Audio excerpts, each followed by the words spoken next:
Je vais te faire une petite vidéo parce que là je suis en train de faire quelques travaux de rafraîchissement et voilà, je voulais t'expliquer un peu les trois trucs. Je vais te montrer, c'est le deuxième immeuble. Je sais pas si tu as vu toutes mes anciennes vidéos. Les travaux, je finance avec mes fonds propres. J'ai pas fait de prêt travaux. Voilà, j'ai acheté le deuxième immeuble en sachant que je savais que j'allais refaire moi-même les travaux. Et ben voilà, chaque fois qu'il y a un locataire qui s'en va, j'essaye de refaire des travaux et de rafraîchir, on va dire, au mieux ces appartements, petit à petit, pour avoir des appartements vraiment le plus propre possible et le plus aux normes aussi. C'est important. Donc je vais te montrer un peu cet appart. Tu l'avais vu déjà, il y avait un locataire qui est resté depuis une quinzaine d'années. L'appartement était vraiment pas très propre. Voilà. Après, c'est normal en soi parce que c'est normal.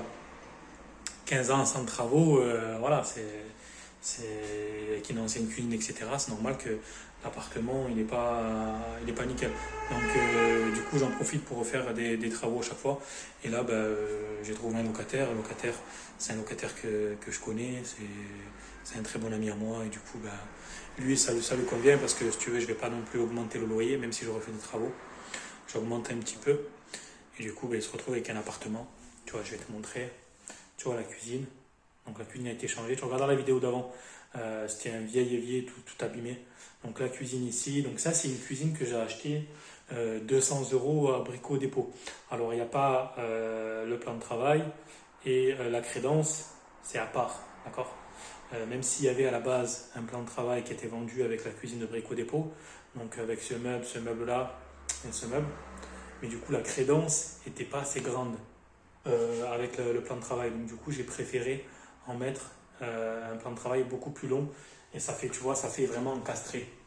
Tu vois, ça fait une cuisine encastrée. Donc je trouve que c'est plus joli. Donc là, la cuisine, ça a été refait. Ça, c'est bon. Coup de peinture. Tu vois, je vais retourner l'écran et je te montre. Donc tu vois, là, j'ai la toiture à changer. La toiture a changé. Là, je refais cet appart. Donc je vais changer ici la poignée. Donc là, on est sur des vitres quand même qui sont en double vitrage, même si c'est une ancienne porte d'entrée. Je vais la rafraîchir. J'ai fait une déclaration préalable pour justement changer la couleur, mettre une couleur bordeaux. Donc voilà, je vais remettre un petit coup de ponçage par la suite là, cette porte. Et je pense que je vais la garder jusqu'à 1 an, 2 ans, et peut-être que j'en mettrai une neuve après par la suite. Donc là, je vais changer la poignée ici. Elle est là. Changer, mettre une poignée neuve. Voilà, après bien sûr elle sera renlevée une fois qu'on refait le coup de peinture. Là tu vois, j'ai mon locataire, il m'a dit ouais, je te refais la peinture et tout. Moi j'avais déjà refait un coup de peinture. Mais il m'a dit je vais refaire encore un coup de peinture, que ça soit propre, tu vois. Du coup il a refait toute la peinture ici. Tu vois, là-bas je voulais faire, il m'a dit non mais c'est bon Aldo, t'inquiète, je le fais et tout, vu que c'est mon collègue. Tu vois.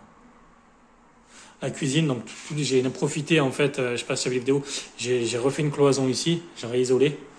Et là, j'en ai profité pour repasser tous les câbles, toutes les lignes aux normes.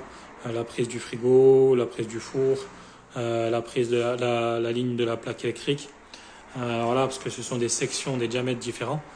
Et du coup, faire très attention de ne pas mettre une section qui est trop petite. Sinon, tes fils risquent de brûler, clairement. Hein. C'est une question aussi d'être aux normes. Donc voilà, tu vois, une petite cuisine encastrée, elle est propre. Voilà, c'est tout neuf. Là, j'ai fait changer aussi le tableau électrique. Tu vois, aux normes, c'était un ancien. Voilà, j'en ai profité pour changer quelques prises. Voilà. Là, tu vois, ici, chez nous, on appelle ça, c'est des pans de colombage. C'est vraiment joli. Alors, je sais pas si tu as remarqué, c'est un peu jaune. Parce que ça, à mon avis, c'est la cigarette. C'est la cigarette au niveau des joints. Donc, tu vois, à l'avenir, il faudra bien nettoyer. Donc là, le sol ici, je fais rien. Pour l'instant, par la suite, je mettrai un parquet, mais c'est du carrelage. Je vois pas pourquoi je vais le changer. Pour l'instant, il est propre. Donc voilà.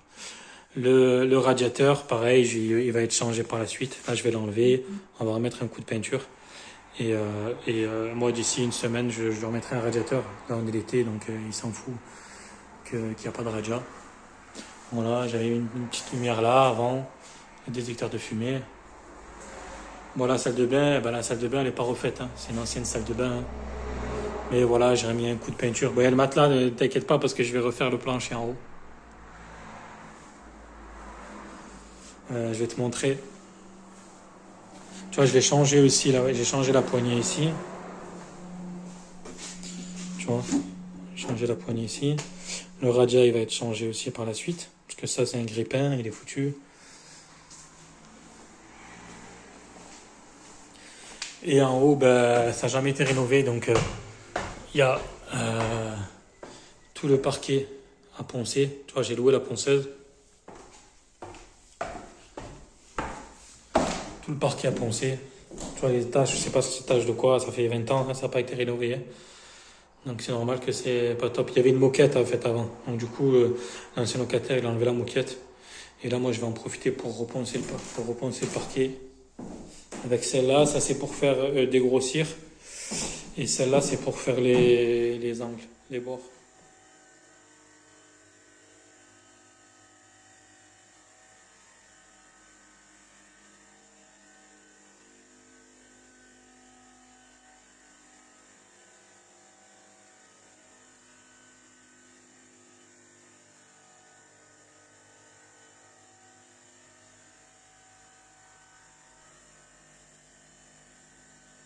Voilà. Et après, il y a un coup de peinture à mettre. Tu vois, c'est jaune. Et ça, c'est la clope, hein. Ça, c'est les anciens locataires qu'on. Je suis sûr qu'on fumait dans l'appart, hein. Le radiateur qui va être changé là-bas, bien sûr. Mais dans l'ensemble, une fois que c'est tout repeint, ben, c'est un appart qui va être clean. On est en centre-ville, quasiment en centre-ville. Donc ce sont des petits appartements qui sont recherchés. On est sur des petits loyers. Voilà. On est sur des petits loyers. Et du coup, bah, c'est bien parce que si tu veux, on est à côté de tout. Après, moi j'ai l'avantage quand même des places de parking devant. Et même si ça ne m'appartient pas, c'est public. Mes locataires peuvent quand même se garer. On n'est pas en plein centre-ville. Et ça, je le vois en tout cas, moi, parce que voilà, j'ai plusieurs appartements maintenant et je vois la recherche des locataires. Et c'est vrai que bah, quand il n'y a pas de place de parking, c'est dur à louer parce que bah, les locataires ils se retrouvent à payer des places ils se retrouvent à payer à chaque fois des 10-15 € de stationnement par jour et il suffit qu'ils se prennent des amendes. Encore une fois, c'est galère et du coup, bah, en fait, qu'est-ce qui se passe? Ils se disent, ouais, c'est bon, je déménage, il n'y a pas de place de parking. Et du coup, ben, toi, tu as du mal à louer. Donc, quand tu fais des investissements, pense vraiment bien à avoir des places de parking. L'idéal, c'est des places privées qui t'appartiennent. Donc, ça, c'est important. Et après, ben, si tu as des places qui sont devant, que tu investis à la campagne, qu'il va dire il y a du stationnement, ben encore en soi, c'est pas trop grave. Voilà, mais c'est vrai que moi, je vois sur cet appart, j'ai pas de place de parking qui est privée. Et ça va que j'ai des locataires, ben, il y en a qui n'ont pas de voiture, vu qu'on est en centre-ville, ils n'ont pas besoin de voiture. Mais c'est vrai que si sur les 4 appartements que j'ai, si les 4 avaient une voiture, en fait c'était une galère parce que devant, ben, devant ils m'ont supprimé la mairie, ils m'ont supprimé une place de parking, une question de visibilité. Et du coup, ben, en fait, je se retrouve avec une place de parking en moins. Et du coup, ben, c'est galère, quoi. Donc, pense vraiment quand tu achètes un immeuble de rapport, à avoir des places de parking. C'est pas une question aussi de dire ah oui, déclaration, pas déclaration, la mairie ne veut pas que je fasse de la division, etc. Parce que sache que quand tu dois diviser un immeuble de rapport, par exemple que tu as une maison, tu veux diviser en plusieurs lots, la mairie peuvent t'imposer, enfin quand je dis la mairie, l'urbanisme, par rapport au PLU, à ce qui est autorisé, peuvent t'autoriser des places de parking, peuvent te dire voilà, vous divisez, il faut des places de parking. D'un côté, j'ai envie de dire c'est dans le bon sens parce que bah, Enfin, moi, si je suis locataire demain, ben, j'aimerais avoir une place de parking. On a tous une voiture pour aller faire des courses, on a tous une voiture pour aller à gauche, à droite. Donc forcément, ben, la voiture, il faut bien la garer. Et donc, il faut des places de parking.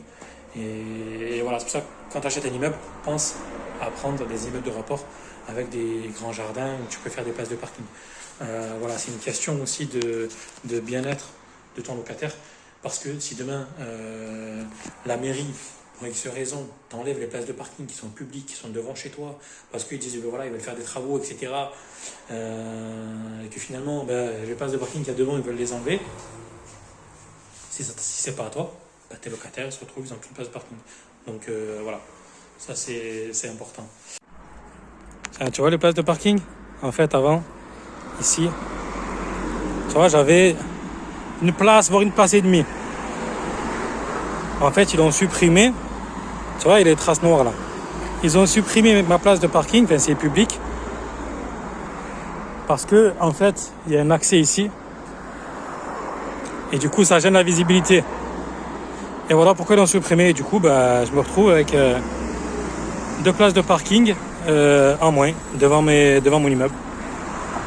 Donc c'est pour ça que je te disais, c'est bien d'avoir des places de parking privées. Voilà. Donc là, cette année, je vais refaire la toiture. Cette année, je refais la toiture. Et l'année prochaine, je repeins les portes, toutes les portes d'entrée, les volets en couleur bordeaux. Voilà. Après, je sais pas si tu as vu, l'appartement, il était, on va dire, il était, on va dire, pas très bien entretenu, d'accord? Même si en soi, il avait 20 ans. Enfin, je pense qu'un coup de peinture, tu vois, comme là, le locataire que j'ai fait rentrer, je pense que tout le monde le fait. Vers moi, quand j'ai été locataire, j'ai toujours mis des coups de... Quand j'ai vendu des appartements, j'ai toujours fait un coup de peinture à neuf. Et t'as des locataires qui vont pas forcément le faire. Parce que c'est pas chez moi. Tu vois, t'as des locataires qui disent ouais, c'est pas chez moi. Donc du coup, je refais rien. Et en fait, clairement, je m'en fous, quoi.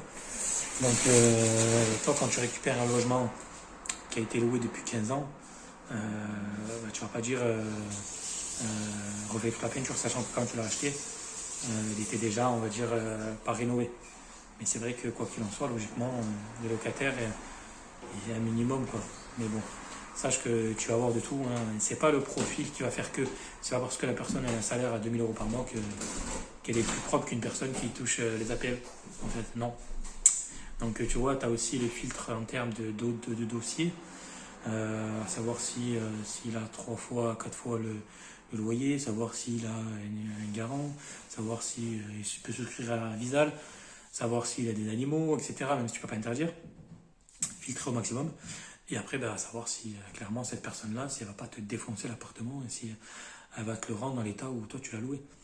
Et ça, c'est 2 choses différentes. Et ça ne dépend pas.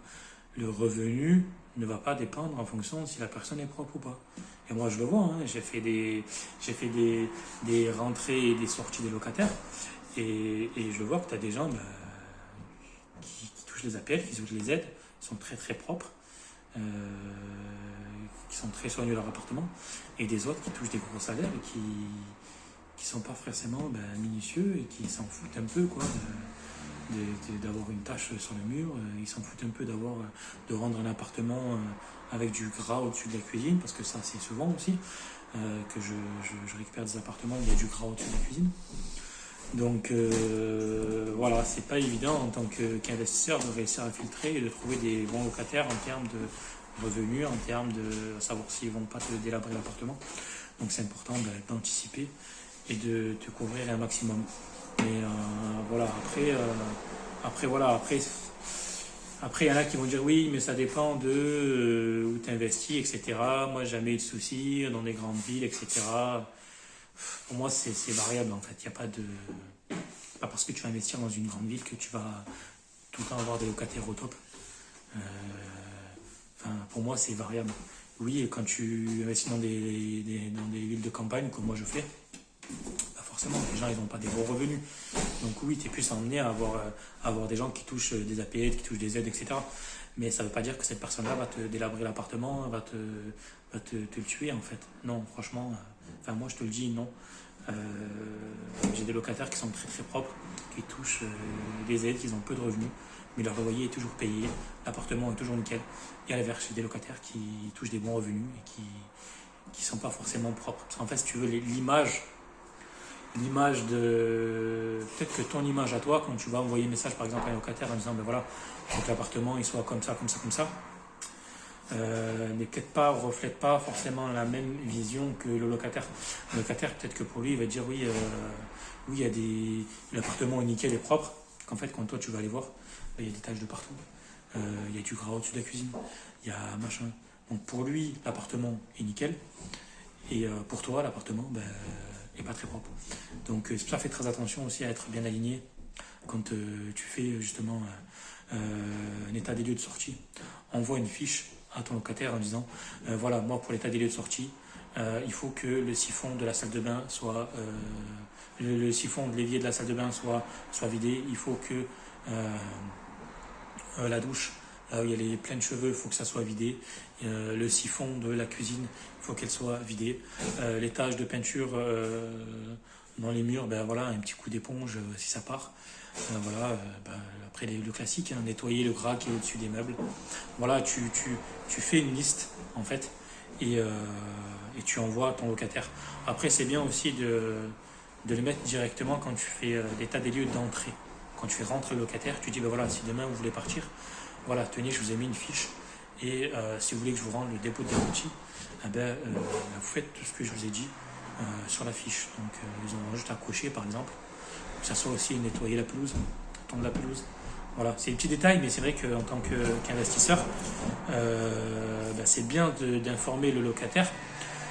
Comme ça, il le fait. Et au moins, toi, quand tu récupères l'appartement, c'est fait. Et lui, au moins, tu peux lui rendre son dépôt de garantie. Voilà, des fois, on n'y pense pas forcément. Le locataire, il n'y pense pas forcément. Ça ne veut pas dire que c'est une mauvaise volonté de faire. Peut-être qu'il n'y pense pas. Ah oui, c'est vrai, il faut que je vais nettoyer le jardin. Voilà, il le fait. Au moins, tu sais que toi, quand tu récupères l'appart, tu peux vite relouer. Et lui, tu lui as rendu son dépôt de garantie, tu es tranquille. Donc, voilà pour la petite visite. Malheureusement, voilà, je ne vais pas te suivre à chaque fois les travaux parce que voilà, pour l'instant, j'ai pas prévu de ça, mais je sais pas. Peut-être que je vais voir comment on va tourner ma chaîne YouTube. Soit je vais voir parce que bon, il y a plusieurs projets. Voilà, je suis en train de faire pas mal de travaux parce que j'ai acheté et tu sais que quand tu achètes un bien, l'important c'est d'avoir beaucoup de travaux à déduire pour payer, on va dire, un minimum d'impôts. Et voilà. Je disais donc en gros, il faut que tu fasses beaucoup de travaux pour limiter en fait ton imposition, voire ne pas payer d'impôts pendant quelques années. Voilà. Allez, je te dis à plus sur Coolimo et ciao ciao.